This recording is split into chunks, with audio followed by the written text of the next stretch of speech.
Hippocrate, le père de la médecine, n'a-t-il pas dit aux malades que l'aliment soit ton seul remède et demandé aux médecins de guérir sans nuire?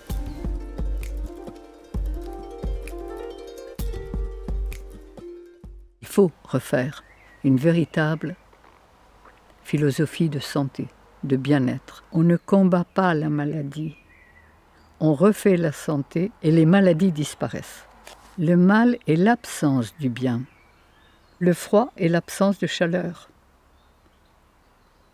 On ne combat pas le froid, on met de la chaleur. L'obscurité est l'absence de lumière. On ne combat pas l'obscurité, on met de la lumière. Au-dessus des nuages, il y a toujours le soleil et la solution à tous les problèmes.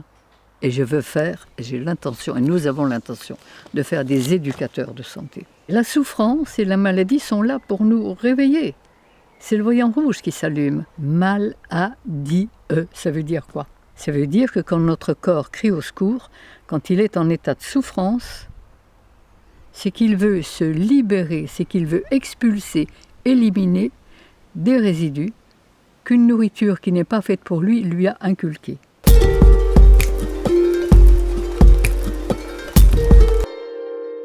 Commencer par donner à notre corps le carburant que son constructeur avait prévu pour son système digestif. On nous a toujours dit qu'on descendait du singe, des gorilles et des chimpanzés. Ils ont exactement le même système digestif que nous. Et ils se nourrissent de quoi?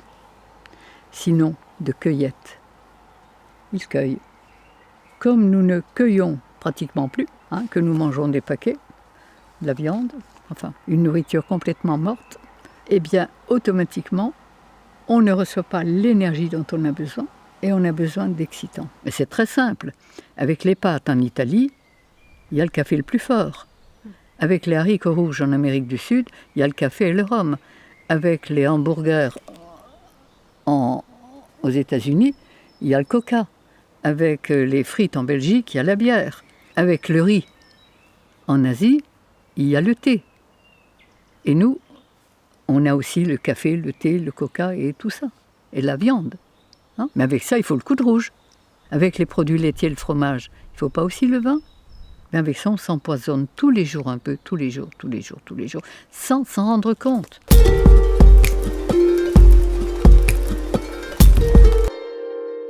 Il faut non pas seulement donner à notre corps les aliments qui sont faits pour lui, mais nettoyer les humeurs dans lesquelles les cellules baignent, c'est-à-dire les liquides interstitiels dont la science et la médecine ne tiennent aucun compte. Sur un corps de 60 kg, il y a 40 litres de liquide. Sur ces 40 litres de liquide, on analyse 5 litres de sang, les urines, mais les 35 autres litres dans lesquels baignent les cellules, que les anciens appelaient les humeurs. Pourtant, ils n'étaient pas savants, mais ils savaient. Pas plus qu'il ne suffit de mettre des meubles propres dans une maison sale pour qu'elle soit habitable, mais qu'il faut aussi la nettoyer. Il ne suffit pas de donner à notre corps les aliments qui sont faits pour son système digestif, il faut aussi nettoyer les liquides dans lesquels ces cellules baignent. Pourquoi les hommes ont changé leur alimentation? Pourquoi ils ne sont pas restés cueilleurs et qu'ils sont devenus cueilleurs-chasseurs? Les fruits, c'est le sucre. C'est le carburant de notre système humain. Mais comme on n'avait plus suffisamment de fruits, on a cuit des céréales et des féculents. Les fameux sucres lents. Seulement voilà, c'est que le foie humain n'est pas équipé pour transformer les sucres lents. Et que chaque digestion, je devrais dire chaque indigestion de sucre lent, va laisser des mucosités, des viscosités. Ce qu'on mouche, ce qu'on crache, ce sont des résidus de sucre lent. Et ces sucres lents, ces résidus vont passer dans la lymphe. J'appelle ça de la colle en termes de métier. Et il est certain que quand nos cellules bêtent dans la colle, elles ne peuvent pas fonctionner rapidement. En plus, ces viscosités vont calaminer tous les filtres, les reins par exemple, et l'acide urique ne pourra plus être filtré à travers les reins dans l'urine, elle va repasser dans le système artériel. Et quand les urines d'un individu sont pâles comme de l'eau, c'est que ses reins sont bien calaminés. Mais il va faire un accident circulatoire, vraisemblablement dans peu de temps. hémogliase et infarctus et autre chose. Plus les cellules vont baigner dans un milieu empoisonné, plus elles vont demander, aimer, exiger le produit qui fabrique le poison dans lequel elles baignent. Et là, eh bien, on va aimer ou le fromage, ou la charcuterie, ou le jambon, ou la viande. On va en demander et on va être accro. Et on va fonctionner exactement comme un drogué alimentaire que nous sommes tous devenus, plus ou moins.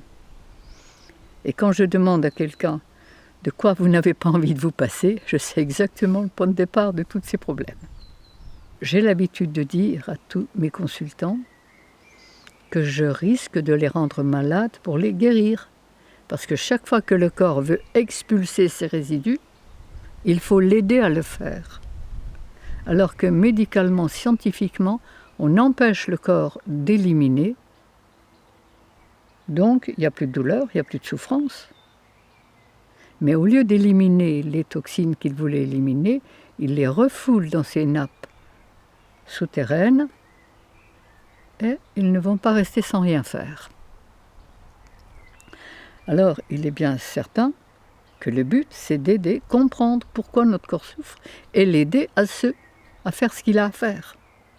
Chaque personne est un cas unique et elle va expulser, son corps va tenter d'expulser ses résidus en fonction de sa constitution. Plus il est fort, plus il va expulser violemment, plus il est fragile, moins il va pouvoir expulser, et plus ça sera long et difficile, en fonction du stock résiduel qu'il a accumulé.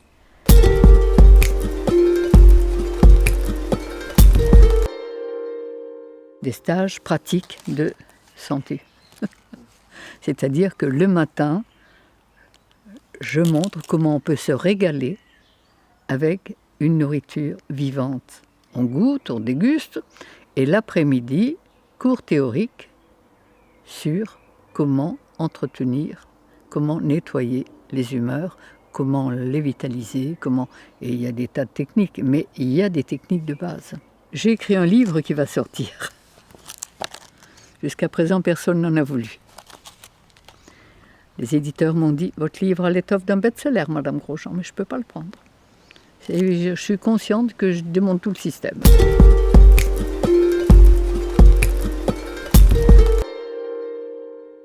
J'étais morte de peur.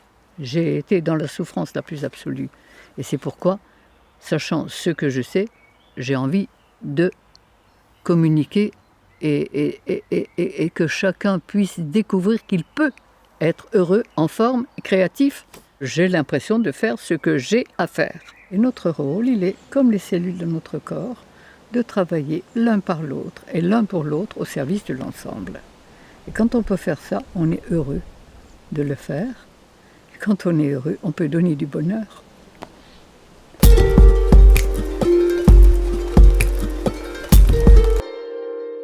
Je me suis rendu compte que toutes les maladies sont guérissables. Et quand je vois la transformation psychologique, émotionnelle de tous les gens qui ont changé d'alimentation, qui ont nettoyé leurs humeurs, c'est plus les mêmes. Ils changent de vie et en fonction de ça, les maladies disparaissent. Et qu'elles soient psychologiques, qu'elles soient émotionnelles, qu'elles soient physiques.